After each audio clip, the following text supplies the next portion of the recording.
Hello guys, welcome back to my channel. उम्मीद है आप लोग खैर खैरियत से होंगे।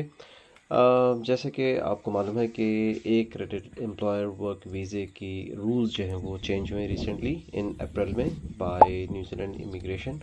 और वो क्या रूल चेंज हुए हैं और उसका इफ़ेक्ट जो है वो आप पे पड़ेगा और कैसे पड़ेगा अगर आपने ऑलरेडी अप्लाई कर दिया है वर्क वीज़ा, या आप ऑलरेडी वर्क वीज़ा जो है वो कैरी कर रहे हैं। तो उस केस में जो है वो ये चेंजेस जो है वो आप पे कैसे जो है वो असरअंदाज होंगी। तो इसको जो है हम आज वीडियो के अंदर कवर करेंगे। तो चलें, लेट्स स्टार्ट द वीडियो।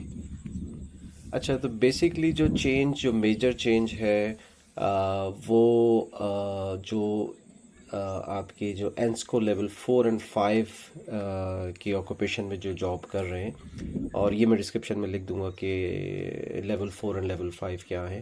तो अगर उनका, इसलिए कि जनरली जो है वो जो वर्क वीज़े की लिमिट है वो 5 इयर्स तक है। तो अगर आपका 3 इयर्स का वर्क वीज़ा है तो ये आप एक्सटेंड नहीं कर सकते अगर आप जो है वो एंस्को लेवल 4 एंड लेवल 5 की जॉब कर रहे हैं। इट डज़ंट मैटर कि आपने अभी वीज़ा अप्लाई किया है या आप ऑलरेडी वीज़ा कैरी कर रहे हैं इस कैटेगरी के अंदर। और अगर आप अभी वीज़ा अप्लाई कर रहे हैं या प्रोसेस में है तो ऑनवर्ड 7 अप्रैल 2024 से ये सारी जो चेंज है, जो क्राइटेरिया है, वो आप पे भी अप्लाई होगा। तो इसका कुछ क्राइटेरिया ये है कि अगर आप अप्लाई कर रहे हैं एक क्रेडिट वर्क एम्प्लॉय वर्क वीज़े में, तो आपकी जो प्रीवियस एक्सपीरियंस है वो एटलीस्ट 3 इयर्स का रेलिवेंट वर्क एक्सपीरियंस होना चाहिए। और इसके अलावा जो है वो रेलिवेंट क्वालिफ़िकेशन होना चाहिए लेवल 4 और above 5, and level 4 and above 5। और अगर आपकी क्वालिफ़िकेशन जो है वो बैचलर लेवल से बिलो है तो ये आपकी इंटरनेशनल क्वालिफ़िकेशन असेसमेंट IQA जो न्यूजीलैंड की है उसके साथ जो है वो आपका मैच होना चाहिए। तो मे बी वो आपसे कहें कि आप अपनी क्वालिफ़िकेशन को सर्टिफाई करवाएं फ्रॉम इंटरनेशनल क्वालिफ़िकेशन असेसमेंट। इसके अलावा जो वर्क एक्सपीरियंस जो है वो आपको एविडेंस शो करनी पड़ेगी। अगर हैंड रिटन जो है वो एक्सपीरियंस या कोई भी डॉक्यूमेंट जो है वो एक्सेप्टेबल नहीं होगा। और अगर आपका जो कैटेगरी है ऑक्यूपेशन की वो लेवल 4 और लेवल 5 है, एंड्स को लेवल 4 और 5 इससे अगर अबव है, तो आपको इंग्लिश लैंग्वेज की जो आपकी जो प्रोफिशेंसी है वो आपको प्रूव करनी पड़ेगी। तो मे बी इमिग्रेशन जो ऑफिसर हैं वो इंटरव्यू के अंदर जो है वो आपसे पूछे और आपकी जो इंग्लिश की रिक्वायरमेंट है वो चेक करें कि आपकी enough English speaking and understanding है या नहीं। इसके अलावा नया रूल जो चेंज हुआ है वो है कि अब आपको 2 ईयर का वर्क वीज़ा मिलेगा, एक क्रेडिट एम्प्लॉयर वर्क वीज़ा। और मैक्सिमम जो है वो आप इसको 3 इयर्स तक ले जा सकते हैं। जो इससे पहले जो थी रूल था वो 5 इयर्स तक का था। और जैसे ही आप का वीज़ा लिमिट पे पहुंचेगा, यानी 3 इयर्स का मैक्सिमम, तो उसके बाद जो है वो आपको न्यूजीलैंड से लीव करना पड़ेगा।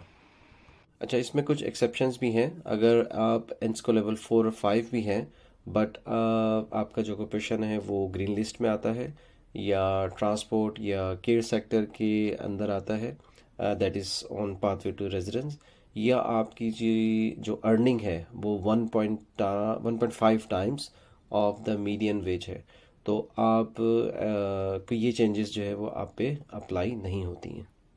और इसके साथ साथ ये मैं बताता चलूँ कि अगर आपका इंस्को लेवल 1 to 3 है जॉब्स के अंदर, तो ये चेंजेस आप पे अप्लाई नहीं होती, तो आप स्टिल जो है वो 5 इयर्स तक जो है वो जॉब कर सकते हैं न्यूजीलैंड के अंदर। अच्छा, और साथ साथ जो है वो ये भी मैं बताता चलूँ कि एम्प्लॉयर्स के ऊपर ये कैसी चेंज अफेक्ट करेगी, इसलिए कि हुआ ये कि हमारे जो देसी भाई हैं बहुत सारे यहाँ पे जो बिजनेसेस के अंदर, उन्होंने ठीक ठाक इसका नाजायज़ फ़ायदा उठाया है। बहुत ब्रीचेस हुई हैं इस रूल की, तो इस वजह से इमिग्रेशन न्यूजीलैंड को ये ज़रूरत पड़ी कि ये सारी चेंजेस करें। बट उसके बावजूद भी अगर वो देखेंगी, चेक करेंगी कि कोई ऐसा उन्होंने एम्प्लॉय किया बंदा जो इन रिक्वायरमेंट्स को मीट नहीं करता है, तो उनकी एक रिटिशन जो है वो सस्पेंड कर देंगी।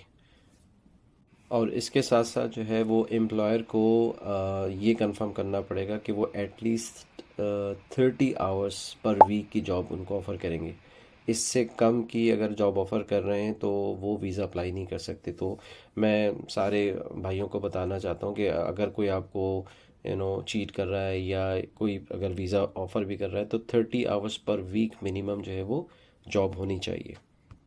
चलें, आज की वीडियो हम यहीं तक रखते हैं। मैं फ़र्दर डिटेल्स और लिंक जो है वो डिस्क्रिप्शन में दे दूंगा। इसके अलावा अगर आपका कोई क्वेश्चन है तो आप कमेंट सेक्शन में लिख सकते हैं। और थैंक्स फॉर वाचिंग। अगर वीडियो अच्छी लगी हो तो शेयर करें, सब्सक्राइब करें अपने फैमिली एंड फ्रेंड्स के अंदर, और मिलते हैं नेक्स्ट वीडियो के अंदर।